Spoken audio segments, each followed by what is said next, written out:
place. This is Helen Thomas and the CDFM study group. We will begin and complete review of CDFM Module 2, Competency 3, Strategic Planning and Organizational Performance Management. Again, this is the CDFM study group. We are reviewing CDFM Module 2, Competency 3, Strategic Planning and Organizational Performance Management. But before we begin, for those on the phone line, does anyone have any question on the material that you went over in Competency 1 and 2? Or anything that you would like to ask at this time before we begin? Anyone on the phone line would like to ask a question? All right, I hear a no. All right, so we'll go ahead and begin. So I will tell you up front that Module 2 often is the hardest exam for most test takers. Not because it's impossible to pass it, because for those of us that are CDFM certified, we passed it. The issue is there's a lot of different moving parts. So that's why I broke down the material the way that I did. So when you're studying, you need to take the material in chunks, but when you come to the end of it, you have to be able to put all the material together. Because again, when you take the exam will not be broken down into competency areas. It's not going to tell you, okay, you're in competency 2 or competency 3. It'll just be a series of questions or scenarios with questions, multiple choice. So if you have particular questions on anything that I'm going over, I've gone over, feel free at any time to stop me. If you're on the Facebook looking at the video after the fact, then you can write your questions in the comment section of this video so that I can go back and respond to that. So the past 2 weeks, or a few weeks, we went over CDFM Module 2.1, the defense budget process. Then we went over cost and economic analysis, and there's a lot of information in both of those. And today we will go through the planning and performance management. It should not take a full hour and a half to do so. All right, so we will begin our session on page 2.3.5. Make sure you have the 2020 study guide from ASMC. And under my signature blocks, for those that I've emailed, you should see the ASMC website there for you to order your books. All right, so we're talking about the business operations plan. And if you read the first paragraph, it tells you towards the end of that first paragraph, the business operation plan is supplemented by an annual performance plan that is refreshed each year. It replaces the department's agency strategic plan. So if you remember, I don't know if it was in Module 1 when we talked about the requirement for each agency to have a strategic plan. It was a 4-year requirement. So the National Defense Strategy used to be called the Quadrennial Defense Review. So when they talk about strategic plan, that's what they are addressing. So even though it's a 4-year document, you still got to update it each year. So it says the plan is a roadmap. We're trying to improve operations, to reform, to have more effective and efficient use of the resources.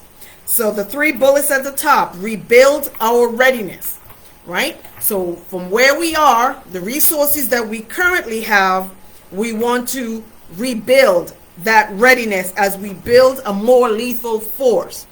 Strengthen our alliances with our counterparts, or attract new partners, right? Or partners. So reform the department's business practice. So this is about efficiency and effective use of the resources. At the very bottom, under relationship between business operations plan and the other defense strategy, remember, everything that the Department of Defense does must be in line to meet the national security strategy, the big op order. So all the operations, so what they're saying here is the business plan establishes the goals that directly support the department's other strategic documents. it provides a link between the DoD strategy, what DoD needs to do, versus what was defined in the NSS document, National Security Strategy, and the National Defense Strategy. So that's all it's saying, is we started with the big op order, the NSS, the DoD pulls out its portion, which is the National Defense Strategy is developed to meet the NSS. So everything that we do, including the business operations plan, must have that in mind. Business process reengineering, also called business process innovation. I'm on page 236. So you got two words you can use interchangeably: process reengineering, process innovation. And they give you the definition: a radical redesign of your business process, a change in the way you do business. As I mentioned, when you're studying, you also want to always start off with reading the knowledge check questions. That should be a starting point, even if you don't know the answers, because the first question says, what is a radical redesign of key business processes that involves examination of fundamental process itself? And then when you see the definition of business process reengineering, they tell you that's the answer for that one. So if you have read all the knowledge check questions, when you go through the material, then you could try to find the answers that way as you're studying. So the bottom line is we're trying to improve current operations to effectively and efficiently use the resources that we currently have. The steps for reengineering are on page 7. Create the framework of what you're going to be looking at, identify the needs of our customers, map out how you're going to support the customers, what are your measurements, well, how are we doing business currently, and then how can we make changes and implement those changes. On page 8, so what does a re-engineering team look like? That's the composition. Let's see, at about the middle there, under re-engineering team composition, it says keep the team under 10. So if you're building, so this is no different than when they do those, and they're getting ready to talk about Lean Six Sigma, and you put a team together to change a process that you have in your operation. What they're saying here on page 8 is keep that team 10 or less, right? Because then you've got too many personalities and it gets confusing. What I want to point out to you, there are 4 stages of team development. It is only mentioned at the bottom of page 8, but you need to clearly identify the definition of each one of these. The 4 stages of a team, once a team comes together, and think about being a part of a team. When a team comes together, you don't flow properly, right? Initially you go through the forming stage where everybody comes together. Storming, because some people have stronger personalities or they want to take care of certain tasks. Norming is once everybody have their tasks, you identify the task, then you issue tasks to individuals based on what their capabilities are, identify any weaknesses and kind of fill those gaps, and then performing. So every team, even if it has nothing to do with CDFM, every team go through 4 stages: forming, storming, norming, and performing. How you may see this again, if I'm writing a test, I'm going to give you a scenario. Let's say you just started a new job and you're now been entered into a new team. And it says, okay, you've been issued your job description. You know what you need to do, and they'll give you a scenario, and then you have to determine what stage of team development is this group in. So make sure you pay attention, and you can Google, you can YouTube the team development stages, and I promise you will see form, storm, norm, and perform. So less than 10, and each team goes through those 4 stages.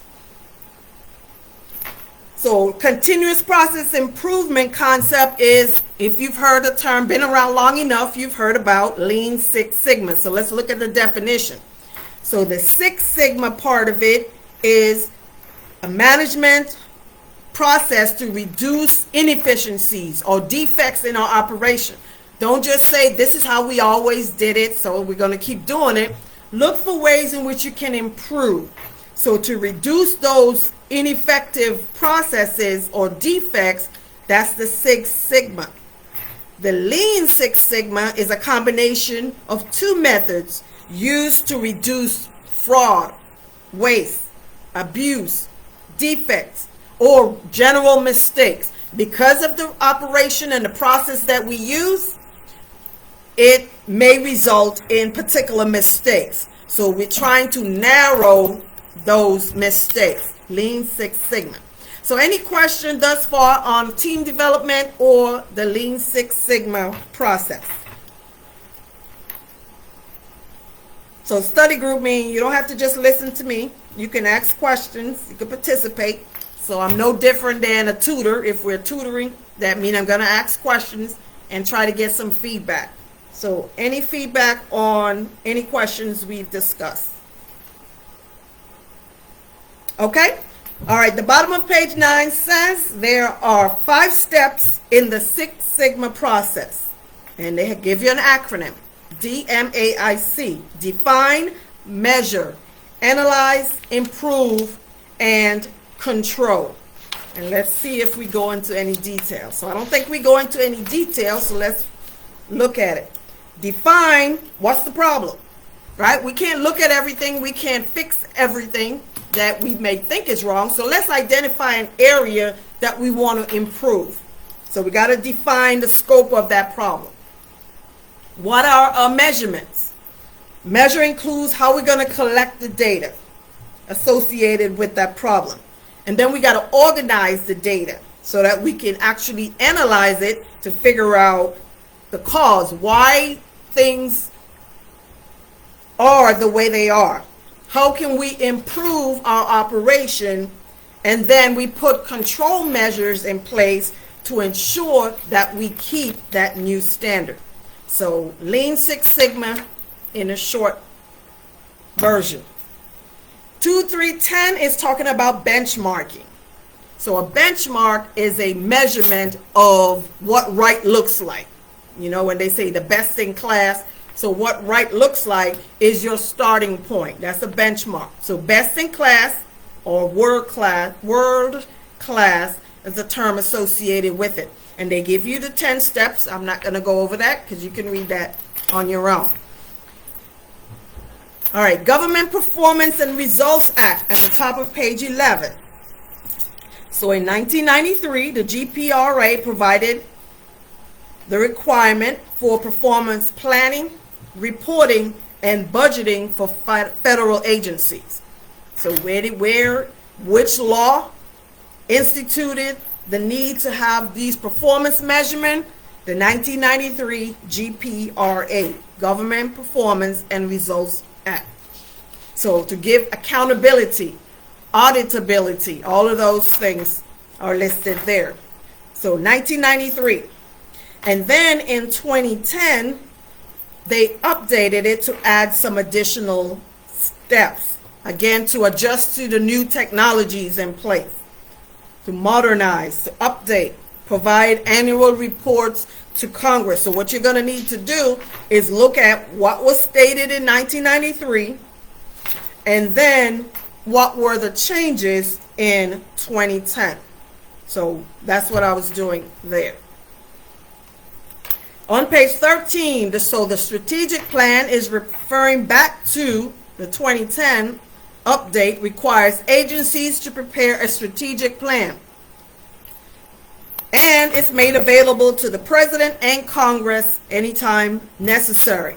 And when is that strategic plan due? Based on page 13, not later than the first Monday in February of any year. Well, there's something else that's due no later than the first Monday in February. Who could tell me what that is? Right, so it's in line with the term of the president. So strategic plan is due the same time frame as the annual budget, no later than the first Monday in February, right? You've heard that before. So strategic plan is also due at that time frame, but the strategic plan is tied in to the term of the president. So of any year following the year in which a term of president commences. So president comes on board, then the following year, no later than February, it gives them enough time to develop and have an input in the strategic plan. Also in that second paragraph, it says strategic plan will cover a period no less than 4 years. Remember, I started off with strategic plan as a 4-year strategic plan requirement. So that's all part of that law. Strategic plan presents the long-term objectives. Because as an organization, we can't just look at short-term, we have to look at long-term. So our planning phases looks at our long-term strategy. Based on what we know now, what we can project may happen, we need to develop a strategic plan. So not directly listed in this paragraph, again, I'm repeating, what's the DoD strategic plan? It's the National Defense Strategy. That is the DoD. The NDS is the DoD strategic plan. Because you're taking a DoD exam, you might want to know what is applicable to the DoD. The strategic plan must include the mission statement, the goals, strategic goals, performance goal, and federal priority goals listed at the bottom of page 13. Annual performance plan. They give you the definition, the level of performance to be achieved in that year. So every year, the DoD has to establish a performance plan. What do we plan to do, and how do we plan to do it for that year? So it requires agencies to establish their goals for the year and objective. How are you going to measure those objectives? Quantifiable. So what type of quantifiable form are you going to present that data? So all of that is in the annual performance plan. So that's what we plan to do. Page 15 is the annual report. So after we've gone through the planning in the beginning, now you got to look at the actual. You got to report what you actually did. So the annual performance report on page 15 provides information on the agency's progress in achieving your goals. Makes sense, right? So we come up with a plan, and then we need to measure, report how well we are adhering to that plan. So in this first paragraph on page 15, a couple of things in there. The term annual performance report means the same as the performance section of the performance and accountability report published by the agencies in November, or the annual performance report published in February. So remember I said no later than February that report, strategic plan is submitted, and then we have annual performance reports that are submitted either in November or February. All of that is the performance and accountability report. When is the report due?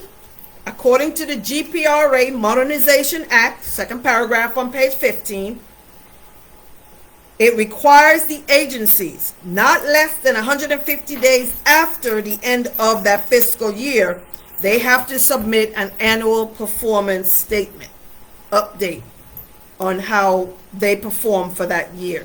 So 150 days after the FY, we must submit the report.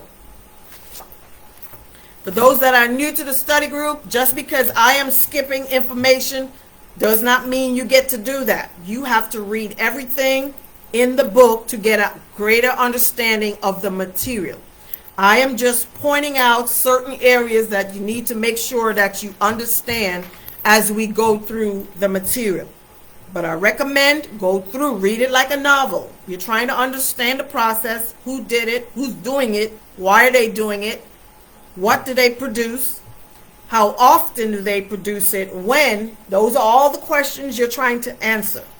Any question of me thus far as we go through these annual reports?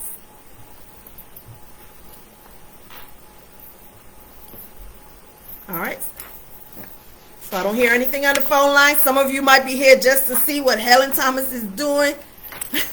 Some are here because you're actually studying. For whatever reason you are here, you are welcome at any time to ask questions. If I don't know, I'm going to get back with you with the response. All right, we'll drive on then. On page 16.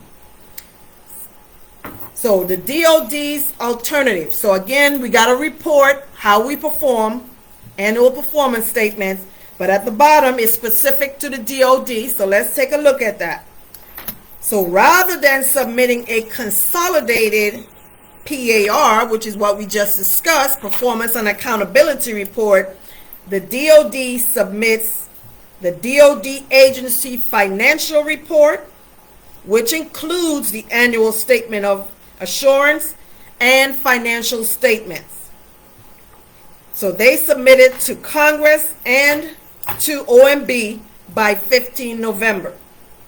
Again, to meet the requirements, the DOD, instead of submitting one complete consolidated annual report, they submit 2 reports. So they submit the agency financial report that has the annual statement of assurance and the financial statements. So the annual performance report is submitted to OMB by 15 February. So let me repeat that, because there's a couple of things. You got November, and remember I told you got November and February. So in November, the AFR financial report is submitted to OMB and Congress. Statement of assurance and financial statements. 15 February, the annual performance report is submitted to OMB and Congress. So that's 2 different timelines. Financial report and performance report. Financial in November, performance in February. To Office of Management and Budget. And I'll pause here. Whenever you see an acronym, make sure you know what the acronym stands for. You may see acronyms on your exams. Again, I don't directly work for ASMC. I don't see their exams, but I've taken exams from ASMC and I've seen acronyms on there. And you have to know what the acronym stands for to understand what the rest of the question is asking you to do. So Office of Management and Budget is the resource manager for the executive branch or the president. At DOD level, we have the USD Comptroller. That is the resource manager for the DOD level. So you got to know your hierarchy and who works for whom. Congress has their own Congressional Budget Office and so forth. So we don't go down to the Army, Navy, Air Force for this particular exam. At the top of page 17, we establish standards for the systems that we use, whether you use DAI or you use GFIPS for the Army, Enterprise Resource Planning Systems, your ERP systems. Again, auditability. We got to enhance our operations. So we need to make sure that the systems are producing the correct data. We have to have the right measurements, outcome measures, performance goals, vocabulary, message format. So that's what they're listing here, is each system, it must be the same language that we're speaking. If I'm working in one organization in the Army and I go work for another organization, the GFIBS language should be the same, right? Transcribe the same. On page 17, that table, terms versus their description, outcome versus output measure. Let me see something. There's a chart. Is that the band? Okay. We'll go with this chart. So outcome, assessment of the qualitative result. Output is right? You could calculate, tabulate it, record it, can be expressed in quantitative or qualitative. You could put a number to it, or it improves morale. Well, that doesn't, you can't really put a dollar amount to it. So make sure you know the difference between an outcome and an output. The rest are pretty straightforward. All right, so starting on page 18, now there's a list of other miscellaneous sources of funds. So not only do we get funding from Congress, which is appropriated, the installations can also have pockets of miscellaneous sources of fund. That means they have the statutory authority to keep those funds. And we're going to look at some of those areas. So on page 18, the last sentence of that first paragraph. So these are different sources of funds outside of appropriated funds, unless there's a legal authority to keep the funds. So if they do not have the legal authority, and we're going to look at fishing, recycling, hunting, if that organization does not have the legal authority to keep the funds, then where does the funds go? It goes to the U.S. Treasury miscellaneous receipt. So the miscellaneous receipts account in the Treasury. So this is the same area that, let's say a soldier loses an equipment. Those funds, when they do the cash collection voucher and they pay for that equipment, the funds go to the miscellaneous receipts account. It doesn't come back to the organization. So often what it does, it reduces the accountability of that equipment. So anytime funds cannot be kept at the organization, it's returned to the Treasury and placed in the miscellaneous receipts account. All right, so what are some miscellaneous sources of funds? Agriculture and grazing leases. We can charge businesses to use land. Administrative expenses of leasing to finance improvement of lands. So different pockets of funding that can be used for agriculture, wildlife, fishing, erosion of the land. We can charge for that. But you have to have, and it tells you, Title 10 U.S. Code. I don't think you have to memorize the exact law, but understand that as long as they have a statutory authority, which is a law, that approves for them to keep those miscellaneous sources of funds. One that's quite popular at the top of page 19, recycling, right? A few years ago, a lot of the installation was big on recycling. And so when you recycle, you often can keep the funding. You, meaning an installation, can keep a certain amount of that funding to put back in that installation. So let's see what the limitations are based on Title 10 U.S. Code 2577. So in the recycling program, sale of recyclable material, if you read in the middle of the paragraph, it says not more than 50% of the balance may be used at the installation for other projects or pollution, energy conservation, occupational safety, so they can use it, but no more than 50% of whatever you have in that account you cannot use. Towards the last sentence, if the balance available at that installation at the end of the fiscal year is more than 10 million, the amount of the excess must be deposited where? Into the miscellaneous receipts account of the Treasury. So you can spend up to 50% to put back into the organization, but if you have an excess of 10 million in your recycling account, you have to, anything above that 10 million, you need to return to the Treasury. You have sale and outlease on the bottom of page 19, straightforward there. Page 20, fish and wildlife. Right? So if you want to go fishing on an installation, you often have to have a fishing license. They charge you a fee, right? So that organization can use those funds to then put back into the fish and wildlife conservation. It also includes established fees for special hunting, fishing, or trapping permits. that are in addition to state license.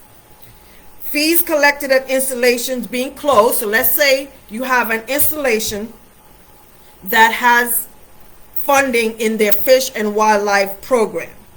If that installation is being closed through BRAC, you may transfer those funds to any other installation and use for the same purpose. So the same guidelines, even though these are not appropriated funds, they're still restricted to use those funds for the same purpose elsewhere. So that's another source. Another source of funding is energy savings at military installations, right? So whether it's the term energy efficient maintenance or water efficient maintenance, the repair, such as if they got to replace the lights, the heating, the cooling, and so forth in that installation, the energy savings account is what's used for that. And finally, on page 21, changing defense business practices. So as an organization, we continue to evolve and change and improve because we have limited resources. We have all these things that we want to do, but we have X amount of dollars that restricts what we can do. So the department has established several funds, which we just looked at, that provide flexibility. So if we don't have enough appropriated funds to run the installation is then granted additional authority to hold X amount of dollars for these other sources. So it gives them the flexibility. So the P process provides the flexibility to establish high priority funds or new programs during the OSD OMB fall review. In addition, it provides investment, leverage the investment in our financial systems. And bottom line is we need to be able to support financial audits within the DoD. So that's why we go back again to the ERP systems and whatever tracking mechanisms that we have, we must continuously look for continuous process improvement. And I think this section used to be called continuous process improvement. But that's basically what we're talking about here. And then we close out on page 22, talking a little bit about outsourcing versus privatization. So what you need to know here is when you outsource, who holds the responsibility? When you privatize that operation, who holds the overall responsibility? So as stated in the slides above, outsourcing, the responsibility remains with the government. We outsource certain portions of the job. If you're in an organization, you have government employees and you have contractors where we outsource certain portions. That means the government maintains responsibility for the contracts and those employees. When you privatize the operation, then the responsibility shifts from the government to that contractor. An example of privatization is installation government housing. The housing on the installation used to be run strictly by the government. And if those of us who've been around for a while remember that. And then a few years later, you have a private company that took over that housing. So once you privatize, all the responsibility falls on that company. If you outsource, the responsibility falls on the government to make sure that everything is completed to standard. So as part of the POM, military departments consider opportunities to either outsource, insource, anything that we need to do to enhance our effectiveness or efficiencies, to improve efficiencies in our operation. All right, so that is CDFM Module 2, Competency 3, Strategic Planning and Organizational Performance Management. Any questions of me on anything that I've discussed this morning or anything that we've discussed in the past few weeks in reference to Module 2? I will pause at this time for your questions.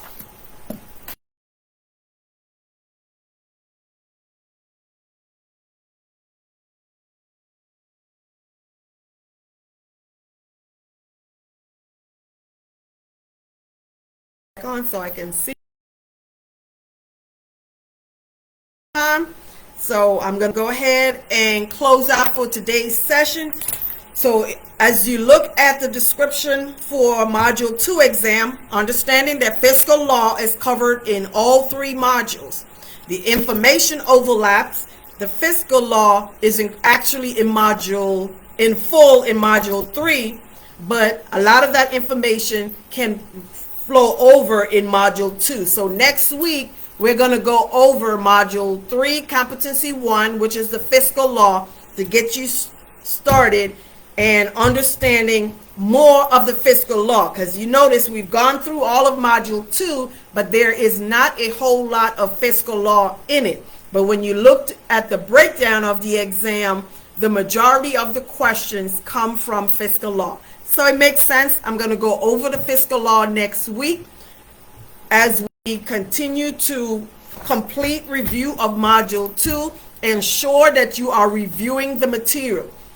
The key to success is repetition, repetition, repetition.